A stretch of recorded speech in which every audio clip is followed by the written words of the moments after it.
The plane crash in Washington, D.C. yesterday was Trump's fault. Let me explain. Last night, about 3 miles from where I am, a U.S. Army helicopter crashed into a commercial plane in Washington, D.C., killing all 67 passengers, crew, as well as armed servicemen. Of course, Trump held a press conference today where he tried to blame DEI and Biden for the crash. But let's look at the facts.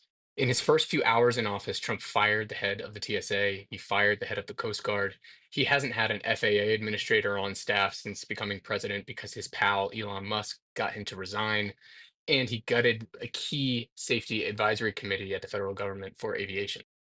Let's not forget he also hired a compulsive drunk to be his defense secretary and oversee the largest bureaucracy in the United States government.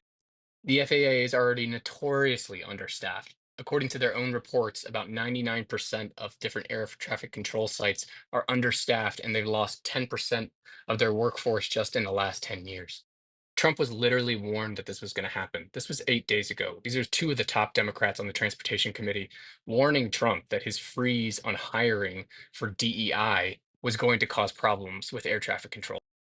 And then, of course, just hours after Trump claimed that the crash may be due to DEI, the FAA released a report saying that staffing conditions at DCA were not normal at the time of the crash and that one controller was doing two jobs. Trump refuses to take responsibility for anything. The buck never stops with him.